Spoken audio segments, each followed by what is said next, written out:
Dear students, a very warm welcome to the channel KGS engineers. हमारे B Tech candidates के लिए एक बहुत बढ़िया गुड न्यूज है। दरअसल इस वैकेंसी में कुछ लूप पॉइंट्स भी हैं, कुछ अच्छे पॉइंट्स भी हैं। और पहले मैं आपको बता दूं, यहाँ पर आपका ये वैकेंसी हमारे कंप्लीट इंजीनियर्स के लिए, मतलब बीटेक वालों के लिए है, प्योरली डिग्री वालों के लिए एक बात। और दूसरी, इसमें बीटेक की ब्रांचेस की बात करूं, सिविल, इलेक्ट्रिकल, इलेक्ट्रॉनिक्स, मैकेनिकल सारे अलाउड है, कंप्यूटर साइंस। और हाँ, इसके साथ साथ इस वैकेंसी में हमारे बीटेक के अलावा बीएससी, एमएससी के भी कुछ कैंडिडेट्स अलाउड हैं। तो आ जाइए, आपको पूरी जानकारी देती हूं। एक्चुअल में ये जैसे आप मेरे पीछे देख रहे हैं, ये वैकेंसी निकली कहां से है?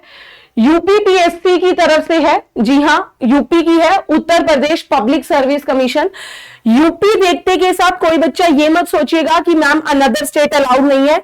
इस सवाल का भी पहले जवाब दे देती हूं, every state student is allowed.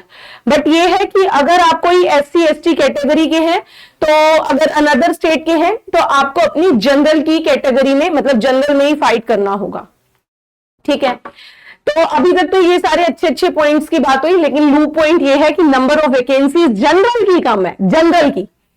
ठीक है, चलिए देखिए जरा, यहां पर पहले बता दूं, ये आपकी यूपीपीएससी की तरफ से निकल कर आई है। और पोस्ट नेम बता देती हूं, लेक्चरार की पोस्ट है। लेक्चरार का नाम आते ही दिमाग में आ जाना चाहिए कि it's a very very very very nice. पे स्केल, सैलरी पैकेज बहुत अच्छा है, अच्छा नहीं बहुत अच्छा है। अच्छा, मेन पॉइंट्स की बात कर दूं, सिलेबस भी बताऊंगी सारा। 2 तारीख से ऑनलाइन एप्लीकेशन जो है वो आपके स्टार्ट हो रहे हैं। ठीक है, 2 दिसंबर से, ठीक है, याद रखिएगा 2 दिसंबर, और आपकी 2 जनवरी तक आपकी लास्ट डेट है। फिर उसके बाद आपको यहां पर उसने 7-8 आपके 5-6 दिन जो है वो आपको मॉडिफिकेशन या कोई करेक्शन अगर आपसे मिस्टेक होगी है वो करने के लिए दिए हैं, 9/1/2026 तक। ठीक है, और एक चीज और ध्यान रखिएगा कि करेक्शन ना आप अपनी जो बेसिक डिटेल्स भरेंगे ओटीआर के टाइम पे उनमें नहीं कर सकते।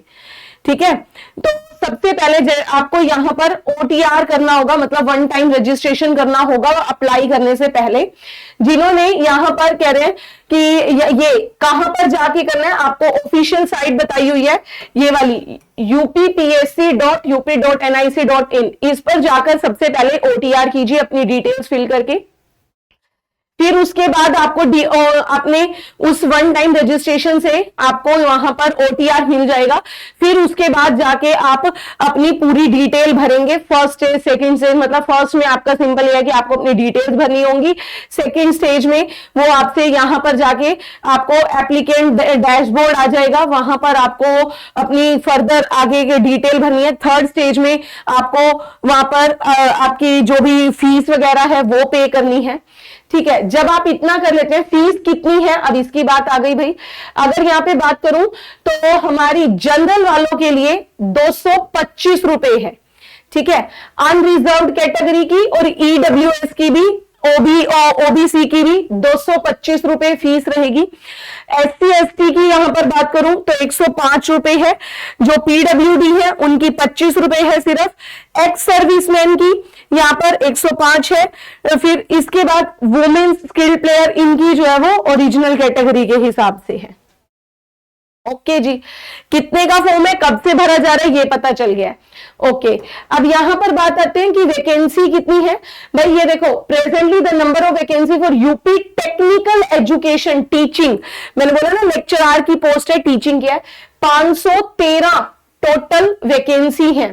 पे स्केल मैंने कहा था बहुत अच्छा है, और जो यहां पर पे स्केल है 9th A का पे स्केल है। बेसिक पे ही 56,100 की है भाई, 56,100 का बेसिक पे है। इसके ऊपर जितने अलाउंसेस जाएंगे वो अलग है। बहुत बढ़िया वैकेंसी है भाई, बहुत बढ़िया। 56,100 का है। गस्टेड पोस्ट है एक तरीके से, ग्रुप बी की पोस्ट है, ये याद रखिएगा, बहुत बढ़िया नेचर है। ओके, इसके बाद यहां पर आपको बता दूं अब क्या क्या इंपॉर्टेंट आपकी डिटेल्स हैं जो आपको ध्यान में रखनी है। यहां पर इसमें ये याद रखिएगा, एज लिमिट आपकी 21 साल से कम नहीं होनी चाहिए, ये आपका मैंडेटरी है। और 40 से ज्यादा भी ना हो, 21 से 40 के बीच में। और दूसरा, ये जो आपकी डेट्स काउंट होंगी वो 1 जुलाई 2025, ठीक है, 1 जुलाई 2025 तक की काउंट होंगी। ओके, फिर इसके बाद यहां पर क्या कहता है, यहां पर आप देखिएगा इसमें क्या बोला। अब बाकी एज रिलैक्सेशन जो है वो आपके SC ST की अगर मैं बात करूं 5 साल, लेकिन ये याद रखिएगा, ये जो SC ST को 5 साल का एज रिलैक्सेशन मिलेगा ना, ये सिर्फ यूपी के को मिलेगा। ये उसमें लिखा है SC 5 साल आपका, लेकिन SC of UP, ST of UP, ये भी याद रखिएगा।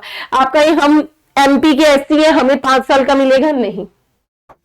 ओके, अच्छा, फिर एकेडमिक क्वालिफिकेशन की अगर यहां पर बात करते हैं तो इसमें मैंने जैसे बोला लेक्चरार की पोस्ट है, तो इसमें सबसे पहले आपकी कौन कौन सी बीटेक की पोस्ट अलाउड है, इस पर आ जाइए। पॉलिटेक्निक कॉलेज, पॉलिटेक्निक लेक्चरार की पोस्ट है।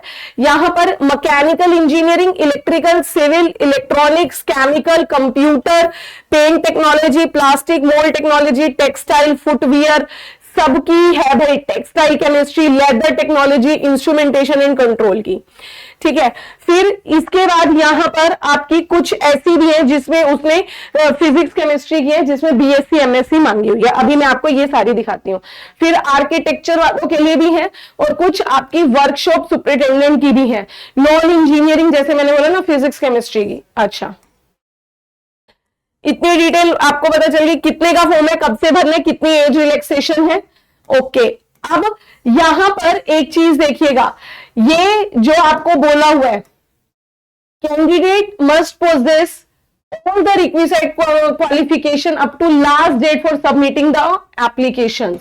यहां पर आ जाइए भाई, ये कि कितने परसेंटेज, ये नहीं कि सिर्फ बीटेक होनी चाहिए, परसेंटेज भी मैंडेटरी है भाई, परसेंटेज भी उसने यहां पर मैंडेटरी बोला है कि आपकी बीटेक बीए में आपकी कितनी परसेंटेज होनी चाहिए। यहां पर preferential qualification, other thing being equal such candidate shall be given preference has serve for minimum period of 2 year in territory army. चलिए, ये तो ये प्रेफरेंस दी जाएगी, ठीक है। उसके बाद यहां पर आ जाओ भाई, फर्स्ट क्लास से आपका यहां पर उसने कहा है कि आपकी बीटेक होनी चाहिए। अगर आपके में कि कई बार कई यूनिवर्सिटीज में होता है कि ये क्लास फर्स्ट सेकंड ये मेंशन नहीं करता, CGPA आता है या परसेंटेज आता है, तो यहां पर देखिएगा उसने बोला हुआ है कि अगर आपका CGPA 6.25 का है तो वो उसको 55% मानेगा। उसने अपना ही कन्वर्जन बताया है, 6.75 को 60%, 7.25 65%। तो आपको इनके CGPA के अकॉर्डिंग अपनी ध्यान में देनी है भाई, ठीक है। ओके, फिर इसके बाद जो आपके लिए सबसे इंपॉर्टेंट है, ये तो आपका वो है कि बर्थ सर्टिफिकेट अगर आपको बनाना है यहाँ पर, सॉरी हाँ, अपना प्रमाण पत्र देना है, किसी कैटेगरी के हो उसके लिए क्या किस फॉर्मेट में सर्टिफिकेट बनवाना है वो आपको बताया गया है, ठीक है।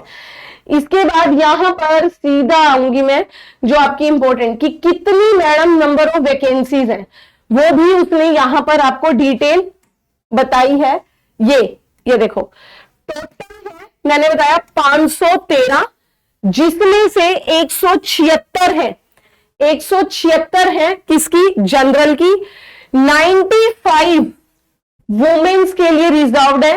वुमेन्स का भी भाई यूपी वालों को फायदा मिलेगा रिजर्व्ड की। देखो ये रही सारी, कितनी सिविल की, कितनी इलेक्ट्रिकल, कितनी मैकेनिकल।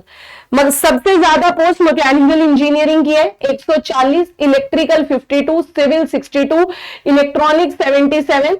फिर इसके बाद जो है वो कुछ हमारी यहां पर देखिए, मैथ्स की 32, इंग्लिश 18, केमिस्ट्री 21, फिजिक्स 24, कंप्यूटर वाले भी अलाउड हो 43 है, इलेक्ट्रो यहां पर केमिकल 14। इतनी सारी वैकेंसीज हैं। बाकी ये टेक्सटाइल, लेदर टेक्नोलॉजी, अगर कोई आपके नॉन में इन ब्रांचेस के भी स्टूडेंट्स हो तो वो भी भर सकते हैं। इसमें अगर देखें तो जनरल की मेरे हिसाब से तो जो रिजर्वेशन कोटा है उसके हिसाब से कम है, लेकिन जो उन्होंने दी है वो बता देती हूँ। मैकेनिकल की 48, सिर्फ 48 वैकेंसीज है जनरल की। इलेक्ट्रिकल की 52 में से सिर्फ 12 SC की उससे ज्यादा है, OBC की उससे भी ज्यादा है, तो और एक्स सर्विसमैन की 2 है, वुमेन्स की 10 है। क्लियर? कुल मिला के इलेक्ट्रिकल की ये 52 हो गई। ऐसे ही सिविल की, जनरल की 20, एससी 11, एसटी 3, ओबीसी 23, बाप रे, और फीमेल्स की 12। तो भाई बीटेक चाहिए, ये भी आपको बता दिया है। यहां पर फाइनल ईयर नहीं अलाउड होंगे, याद रखिएगा। फाइनल ईयर का उन्होंने बोला है कि साफ साफ कि मैं भाई जो आपका फॉर्म फिलिंग का लास्ट डेट है उस तक आपको आपका रिजल्ट आपके हाथ में चाहिए, ठीक है। तो ये इसके बाद आते हैं कि मैडम सिलेबस क्या है। ये सिलेबस जो है इसका आपको बता दूं, 2 पेपर इसमें आपका जो सिलेक्शन प्रोसेस है इसमें 2 पेपर होंगे, पेपर 1, पेपर 2, उसके बाद डीवी भी है, ठीक है। उसके बाद आपका डीवी भी है। उस हर ब्रांच के वाइज उसने आपको पेपर यहां पर अपना सिलेबस दिया हुआ है, पेपर 1, पेपर 2 का अलग अलग। अगर मैं बोलूं चाहे अपने सिविल, इलेक्ट्रिकल, मैकेनिकल की बात करूं, तो जो आपका ओरिजिनल यूपीएससी का आईएएस का सिलेबस है या गेट का सिलेबस है ना, वो या आप कह लीजिए एई का सिलेबस है, पूरा एज इट इज सिलेबस है भाई, ठीक है। पूरा एज इट इज सिलेबस उसने यहां पर डाला हुआ है। अगर मैं ज्यादा नहीं आपके इलेक्ट्रिकल की ही यहां पर बात कर लूं, मैंने सभी ब्रांचेस का सिलेबस देखा है, उसको कंपेयर भी करा है, बिल्कुल सेम। ये देखो, ये कंप्यूटर सीएस का यहां पर दोनों पेपर का अलग अलग भी बता रहा है भाई, ठीक है ना। पेपर का दोनों का अलग अलग भी बता रहा है। ये लो, आ जाओ, ये देखो इलेक्ट्रिकल इंजीनियरिंग, इसमें इलेक्ट्रिक सर्किट नेटवर्क पेपर 1 में फील्ड थ्योरी आपकी, फिर इलेक्ट्रॉनिक्स आ गई, इलेक्ट्रिक मेजरमेंट आ गया, पावर सिस्टम आ गया, कंट्रोल सिस्टम भी, क्योंकि जेई में कंट्रोल सिस्टम, एसएससी जेई में नहीं आता लेकिन आपके गेट में आता है, कंट्रोल सिस्टम आ गया। फिर पेपर 2 में analogue digital electronics, signal system, machine. हाँ, एक ये फायदा है पेपर 1 में मशीन जो है उसमें भी है, इसमें भी है, ठीक है। फिर मशीन दोनों में रहेगी। इसके बाद यहां पर अभी भरा नहीं है, पावर सिस्टम प्रोटेक्शन, मतलब ये fault analysis, relay, switch gear वाला पार्ट है वो इधर आ जाता है। फिर पावर इलेक्ट्रॉनिक्स भी है, इलेक्ट्रिकल मटेरियल भी अलग से है। तो आपका सभी के साथ सिलेबस में ऐसा किया इसने कि आपका ये लगा लीजिए कि कंप्लीट यूपीएससी लेवल का उसने यहाँ पर डाला हुआ है। और वैसे भी यहाँ पे ये जो आपका कंडक्टिंग बॉडी है वही है भाई, पीसीएस लेवल का एग्जाम आने वाला है कंप्लीट। तो अब सभी बच्चे भरपूर बीटेक वाले इस अपॉर्चुनिटी का फायदा उठाइएगा, यूपी वाले तो भर भर के, ठीक है। तो एक अच्छी वैकेंसी, एक अच्छा मौका आपका इंतजार कर रहा है। तो आप सभी अपनी इस वैकेंसी की तैयारी में जुड़ जाइए और ऐसी अपडेट्स के लिए मेरे साथ जुड़े रहिए इसी केजीएस इंजीनियर्स जेईई चैनल पर। Thank you very much.